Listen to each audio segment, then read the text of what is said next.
Turn on the right here with Tony. Yeah, you mentioned just how this non-conference schedule just prepared your team. What's the biggest thing that you think you grew and learned from your team during that span? You know what, we're capable of being a great defensive team. We got to be better when the scores our way, and we've got to be more consistent in it. We're not as good a shooting team as we'd hoped, but some of that's injuries. Obviously, Reitzel was our most efficient shooter. He's out for the year. Youngblood still coming off the injury and just hasn't really gotten the flow. So, you know, we're having to find other ways to do it, but I think Diabate is playing a bigger role because he gets the old boards really well. Grant Nelson getting the old boards. You know, Grant had the double night with 12 and 11. So we've kind of figured ourselves out some. I still think there's a lot of chemistry that has to be figured out because some of these guys haven't played that well together. I shouldn't say that well, they haven't played that much together. So we're still figuring some of our chemistry stuff out, but I think, you know, our offensive rebounding and our ability to get to the free throw line has been big for this team. Nick Kelly.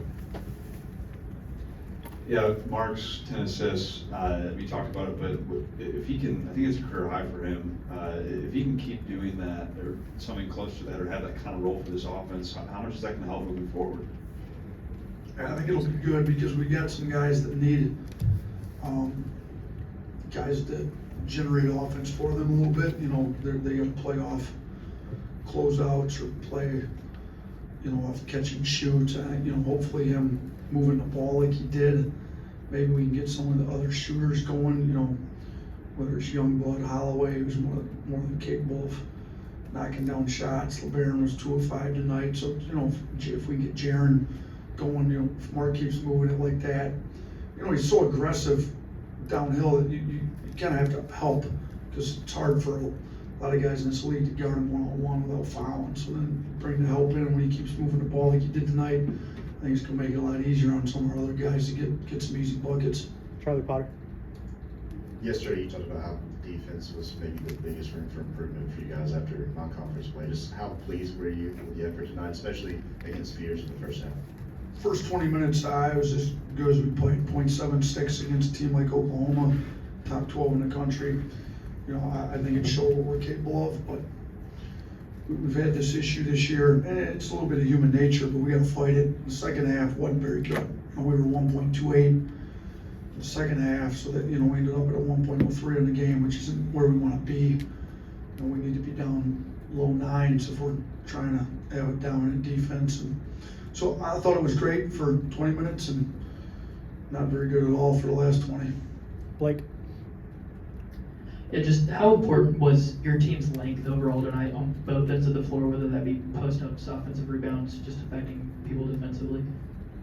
Yeah, I thought it was, you know, most evident on the offensive end on the glass.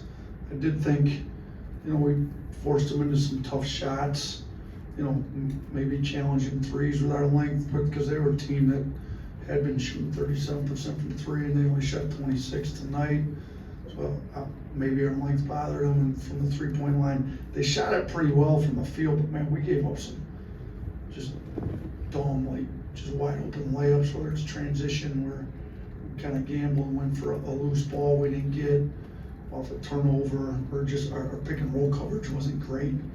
At times they got some easy, you know, Godwin ended up getting some easy plays off that. And Moore's the best garbage points, and there's no disrespect to him, but he scores off those garbage points better than anybody maybe in the league right now. So, you know, they were able to get some of that and drive their field goal percentage up, but I do think our length bothered them, shooting some pull-ups, shooting some threes, and on the offensive glass. Jack. You mentioned Youngblood's effort on the glass. What does it say about him to see him kind of compete like that, especially as he's still kind of finding his shot and getting back healthy, see him compete in kind of other ways? Yeah, I mean, Chris is the ultimate competitor. He hates losing at anything. He's going to talk, be aggressive. You know, he's trying to be physical. He had a couple fouls where maybe he was trying to do some stuff like that. He's got to be a little bit better with that. But yeah, I mean, he's going to get to the awards and kind of try to use his strength. He's a strong kid. He's strong and competitive, so he's gonna make plays like that. You know, he led us in offensive rebounds with 4. Sure, he had 8 rebounds. You know, he played less than 20 minutes, had 9 points and 8 rebounds. It's pretty efficient night for a guard. Scott? Hey, can you talk about you wanted more aggression out of him? He was pretty good defensively first half, like you said, and just offensively, I thought he was pretty aggressive for you. Yeah, in looking at the leverage numbers, we were better with him in the game on both sides of the ball. We were plus 26 on defense with him and plus 10 on offense. So, you know, he's impacted the game like we want him to. You know, in just over 17 minutes to be a plus 17. Thought he was good. You know, he dunked the ball. He's 5 of 5 from the floor. Thought he made some really good plays defensively. You know, we a little bit screwed up with some pick and roll coverages with him, but other than that, he was pretty good, I thought. And the offensive rebounds that he had were huge when the crowd went nuts. So, you know, I didn't talk about that either. For first game not having the students here, I thought the crowd was unbelievably great. I mean, it was packed. They got loud when they were supposed to on the effort plays and we needed stops. Like they were cheering the right stuff. So big shout out to our crowd. Continue to cheer all the blue collar plays. And Cliff was all over those old boards. They were getting after it. So I love that. Stay in the back. You've mentioned limiting turnovers as an emphasis for Mark, for him to have a double-double today without coughing it up a single time. I mean, what does that say about his ability to take coaching even at this stage in his career? Yeah, I thought it's been good. We've made a huge point of emphasis on turnovers in practice. I think he's wanting to get better, wanting to be coached, wants his team to be great. So 10 assists, 0 turnovers. That's how it's supposed to look for a point guard, but even the best point guards don't have those type of nights all that often. So, you know, this will definitely help his assist to turnover ratio out in the season.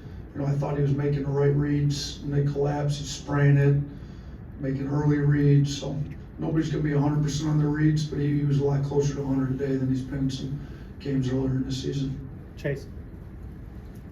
It looked like Phylon was the primary defender on Fears. Can you just comment on him specifically, but also when y'all had to switch off on a screen and guard Fears with somebody else, how was that? Yeah, I thought most of our guys did a pretty good job. I mean, he ended up with 16, which is a little disappointing because he got, you guys know better than me, but I think he had 1 point with about 10 minutes to go in the game. Yeah. When we'd been up 28, I think, at that point already. So we get up 28, we've held him to 1 point for the first 30 minutes of the game, and then all of a sudden we give up 15 the last 10 minutes or so, whatever it is of the game. So a little disappointing, but for the first 30 minutes, thought we did a great job. Barron came ready to go, thought he did a really good job. Some other guys got switched on to him, you know, that first 30 minutes, did a great job, but, you know, if you get up 28, we gotta be able to keep our focus and continue to get stops and not let a kid get, you know, we pretty much got to close to his average there at the end when we'd done a great job on him for 30 minutes. So I thought our guys did a good job. I thought, you know, Jeremiah showed why he's, well, allowed him to be in draft boards in the last 10 minutes of that game when he went and got some buckets, but we're just gonna have to really try to get our guys to stay focused no matter what the score is. Julian? Coach, you kind of talked about it to start. These guys were locked in. You told them to dominate. How big is it? I know you knew the guys you brought in, but how big is it to see that edge so early on, and especially as you prepare to face SEC tests every single night? I thought the first 20 minutes was exactly what we need to see out of these guys on a nightly basis. Thought we came out with the right mindset.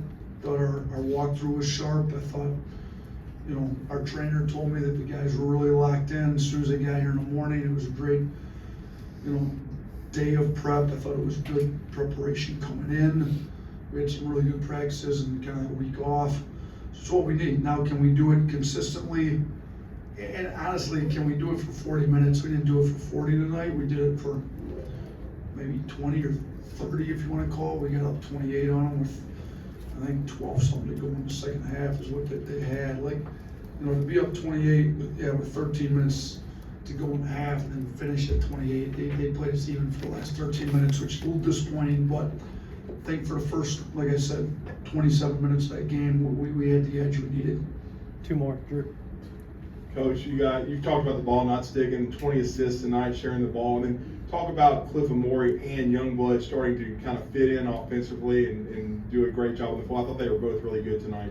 Yeah, I did too. I thought Cliff finished like he needed to at the rim, roll out. Guys found him. You know, I think we missed him a couple times on some rolls, some other times he could have rolled a little quicker, but, you know, both him and Chris have played, this was their 5th year in college basketball, they're veterans. You know, they got some leadership qualities. You know, Chris is a great talker, leading. I think he's getting more and more comfortable, and we need to continue to get that way. And, you know, I think he'll start to make shots at a pretty high clip. He's been a good shooter his entire career, so it was good to see both those guys play well for us tonight. Last one up front. Coach, can you speak to LeBaron's growth, and he plays a little more, he looks like he plays more experience than he actually is. What do you expect out of him as you go deeper into the season? Yeah, he's been great. I think he's proven himself since he got here. He walked in the summer with an edge about him. He competed in practice. You know, he wanted to guard Sears. You know, Sears are one of the best guards, or maybe the best guard in the country, and LeBaron did a great job on him in the summer. You know, I think he's got a mature side about him in his preparation and his competitiveness on both sides of the floor. You know, we knew he was a talented offensive player, but it's hard to sometimes know how competitive they're going to be on both ends of the floor, and he's got that. And he makes good reads. He gets downhill. He's got great touch. He can finish at the rim. He's really athletic. He shoots it pretty well. You know, he went 2 of 5 from 3 tonight. So, you know, he's going to be a little overlooked with some of the other stat lines, but 16, 5, and 4 for a freshman on 5 of 10 shooting with no turnovers himself. You know, Sears had a great game with 10 and 0. LeBaron had 5 assists and no turnovers. So your starting backcourt gets 15 assists, no turnovers. That's the kind of play you're looking for. And for one of them to be a freshman is pretty impressive. So, you know, I'm a huge fan of LeBaron's. I think the fact that Fears was so high up on some of these draft boards, I think that motivated LeBaron a little bit too. Awesome. Thank you, Coach. Thanks, everyone. Appreciate it, guys.